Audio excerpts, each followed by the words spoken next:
संकल्प प्रस्तुत करता हूं कि ये सदन अनुच्छेद 370(3) के अंतर्गत 5 अगस्त 2019 भारत के राष्ट्रपति द्वारा इस घोषणा पर हस्ताक्षर किए जाएंगे, उस दिन से अनुच्छेद 370 के सभी खंड लागू नहीं होंगे सिवाय खंड 1 के। पिछले कई घंटों से कश्मीर कैसे सांस ले रहा है, किस दहशत में, किसी को कोई खबर नहीं है। शर्म की बात है कि जम्मू कश्मीर को आपने नॉन एंटिटी बना दिया, एक लेफ्टिनेंट गवर्नर बना के।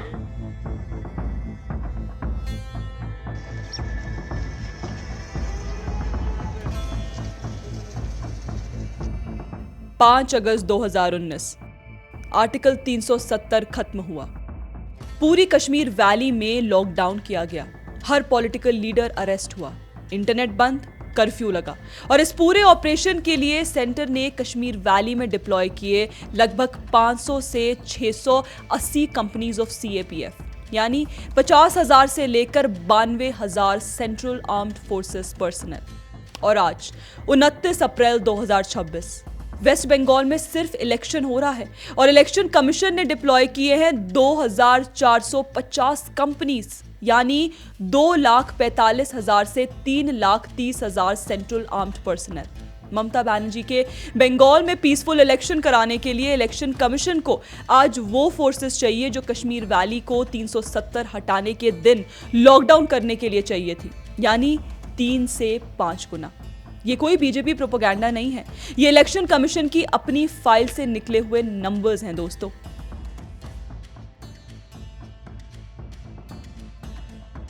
फेज 2 के नंबर्स देख लीजिए।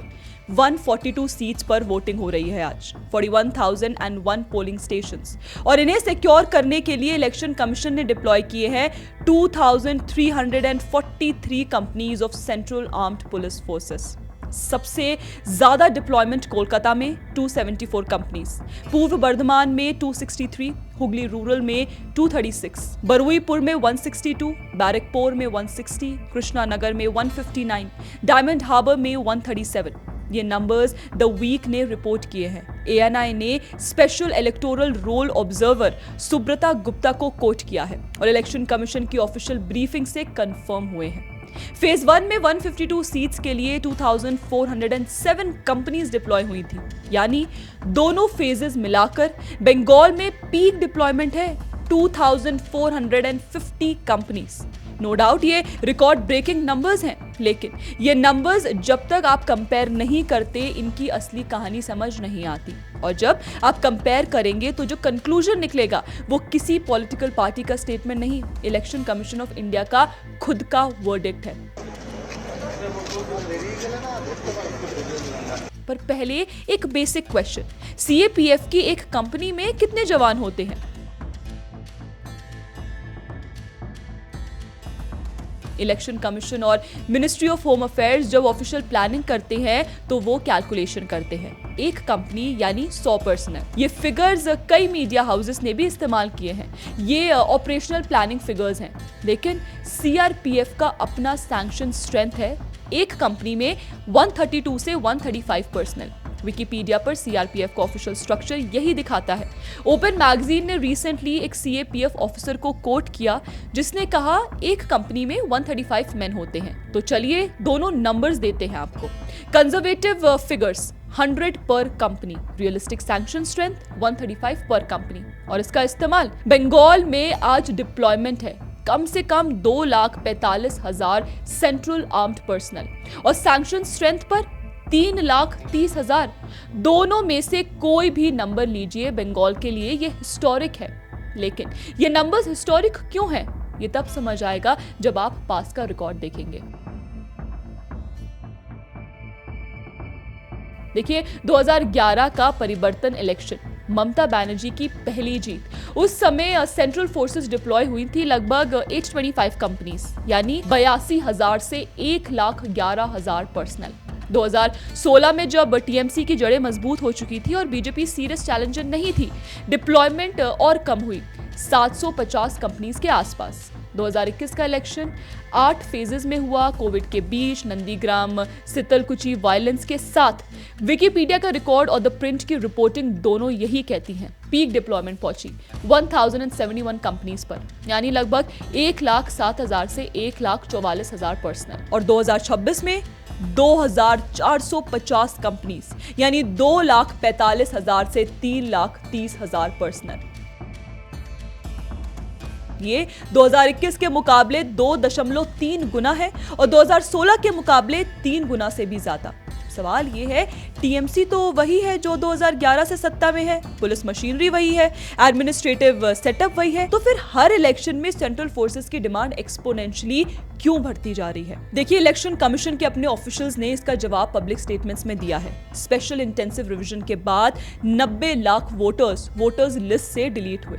पॉलिटिकल टेम्परेचर बहुत बढ़ चुका है और 2021 के बाद की पोस्ट पोल वायलेंस, 500 कंपनीज को रिजल्ट्स के बाद भी 60 दिन तक स्टेट में रोकने का डिसीजन इलेक्शन कमीशन को लेना पड़ा है। यह अमित शाह ने नहीं कहा, ये इलेक्शन कमिश्नर ज्ञानेश कुमार के ऑफिस की ब्रीफिंग है। लेकिन 2,450 कंपनी सिर्फ बंगाल के पास रिकॉर्ड के सामने ही हिस्टोरिक नहीं है। ये नंबर्स इंडिया के सबसे सेंसिटिव रीजन जम्मू और कश्मीर में डिप्लॉयमेंट के सामने रखेंगे तो इस स्टोरी का असली वेट समझ आएगा।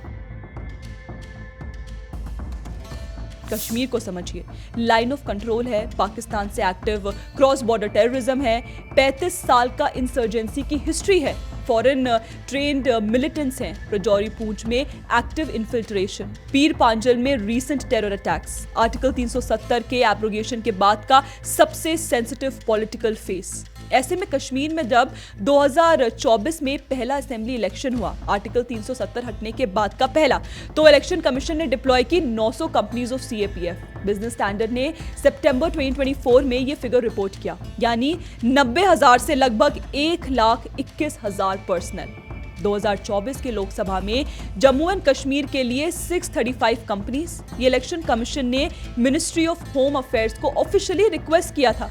बिजनेस टुडे ने फरवरी 2024 में डॉक्यूमेंट किया, यानी 63,000 से 85,000 पर्सनल। 2014 का जम्मू और कश्मीर का assembly elections, 5 phases, separatist boycott calls के बीच लगभग 700 कंपनीज, 70,000 से 94,000 पर्सनल। बंगाल 2026 का डिप्लॉयमेंट देखिए, जम्मू एंड कश्मीर 2024 से 2.7 गुना ज्यादा है।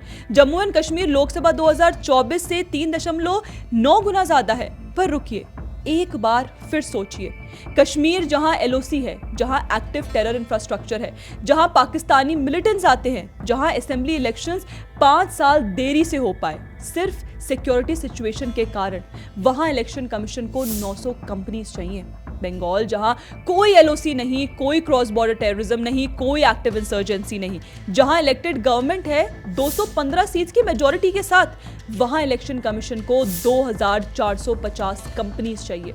ये कंपैरिजन देखिए, अभी पूरा नहीं हुआ है, क्योंकि असली कंपैरिजन तब आता है जब आप उस मूवमेंट को याद करें जिस मूवमेंट ने इंडिया के इंटरनल सिक्योरिटी हिस्ट्री को रीडिफाइन किया। 5 अगस्त 2019 इंडिया का सबसे कॉन्सिक्वेंशियल कॉन्स्टिट्यूशनल डिसीजन इंडिपेंडेंस के बाद, आर्टिकल 370 खत्म हुआ। जम्मू और कश्मीर को 2 यूनियन टेरिटरीज में डिवाइड किया गया और इस ऑपरेशन को सिक्योर करने के लिए जो फोर्सेस कश्मीर वैली में डिप्लॉय हुई, वो नंबर्स पब्लिक रिकॉर्ड में है। द कश्मीर मॉनिटर ने अगस्त 2020 में डिटेल्ड रिपोर्ट किया। 5 अगस्त से पहले कश्मीर वैली में सीआरपीएफ का बेसलाइन था 300 कंपनीज, यानी 30,000 पर्सनल। फिर एब्रोगेशन से पहले एक सर्ज आया, 200 से 280 कंपनीज और। आउटलुक ने, डेक्कन क्रॉनिकल ने, इंडिया.com ने, सब ने अगस्त 2, 2019 को यही फिगर रिपोर्ट किया। 280 कंपनी सडनली कश्मीर वैली में डिप्लॉय हुई एयरफोर्स के C-17 एयरक्राफ्ट से।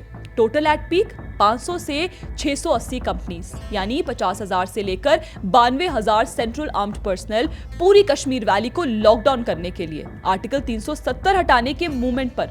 अब सोचिए, आर्टिकल 370 हटाने के दिन कश्मीर वैली को सिक्योर करने के लिए जितने सेंट्रल फोर्सेस चाहिए थे, बंगाल में पीसफुल इलेक्शन कराने के लिए उससे 3 से 5 गुना ज्यादा फोर्सेस चाहिए हैं। ये इलेक्शन कमीशन का वर्डिक्ट है, ये मिनिस्ट्री ऑफ होम अफेयर्स का वर्डिक्ट है, ये सीएपीएफ का खुद का ऑपरेशनल असेसमेंट है और ये ममता बनर्जी की 15 साल की गवर्नेंस पर एक क्वाइट लेकिन डिवास्टेटिंग सर्टिफिकेट है। कुछ लोग कहेंगे कंपैरिजन फेयर नहीं है, बंगाल की पॉपुलेशन ज्यादा है, पोलिंग स्टेशन ज्यादा है, ज्योग्राफिक स्प्रेड ज्यादा है। ठीक है, मान लेते हैं, लेकिन फिर ये सवाल पूछिए, कश्मीर में लाइन ऑफ कंट्रोल है, बंगाल में नहीं। कश्मीर में पाकिस्तान ट्रेंड मिलिटेंट्स इन्फिल्ट्रेट करते हैं, बंगाल में नहीं। कश्मीर में 35 साल का एक्टिव इंसर्जेंसी है, बंगाल में नहीं। कश्मीर में 2019 में प्रेसिडेंट्स रूल और डायरेक्ट सेंट्रल एडमिनिस्ट्रेशन थी, बंगाल में इलेक्टेड गवर्नमेंट है 215 सीट्स की मेजॉरिटी के साथ। कश्मीर में पुलिस मशीनरी डेकेड्स की इंसर्जेंसी से कॉम्प्रोमाइज है, बंगाल में स्टेट पुलिस इंटैक्ट है, ट्रेंड है और सब्सटैंशियल है। फिर भी इलेक्शन कमीशन ऑफ इंडिया ने डिसाइड किया है कि बंगाल में पीसफुल वोट कराने के लिए उससे 3 से 5 गुना फोर्सेस चाहिए, जो आर्टिकल 370 हटाने के मूवमेंट पर पूरी कश्मीर वैली को सिक्योर करने के लिए लगी थी। ये कोई देखिए बीजेपी का प्रोपेगेंडा नहीं है, ये इलेक्शन कमीशन ने अपनी ऑपरेशनल फाइल्स में लिखा है। लेकिन ये क्या बताता है? तो देखिए, ये बताता है कि 15 साल की तृणमूल कांग्रेस के रूल ने वेस्ट बंगाल को क्या बना दिया है कि वहां कॉन्स्टिट्यूशन का सबसे बेसिक राइट एक्सरसाइज करने के लिए यानी वोट डालने के लिए कश्मीर से ज्यादा सेंट्रल आर्म्ड पर्सनल चाहिए। जवाब बंगाल की जनता आज बैलेट में दे रही है और इलेक्शन कमीशन ने अपना असेसमेंट पहले ही दर्ज कर दिया है। तो आज जब आप बंगाल की पोलिंग की न्यूज देखें, फेज 2 के 2343 कंपनीज, 41,001 पोलिंग स्टेशंस, कोलकाता के 274 कंपनीज, हुगली के 236, पूर्व बर्धमान के 263, तो ये सिर्फ एडमिनिस्ट्रेटिव फिगर्स नहीं है, ये एक सर्टिफिकेट है। आर्टिकल 370 हटाने के दिन कश्मीर वैली को सिक्योर करने में लगे थे 50,000 से 92,000 सीएपीएफ पर्सनल। ममता बनर्जी के बंगाल में इलेक्शन कराने में आज लग रहे हैं 2,45,000 से 3,30,000 CAPF personal. Election commission of India ने अपना वर्डिक्ट दे दिया है, नंबर्स पब्लिक हैं, फाइल्स खुली है और कंक्लूजन अनअवॉइडेबल है। बंगाल में इलेक्शन कराना आर्टिकल 370 हटाने से भी मुश्किल है। बाकी आप ऐसे और वीडियोस के लिए हमारे चैनल को जरूर सब्सक्राइब कर लीजिएगा। जय हिंद।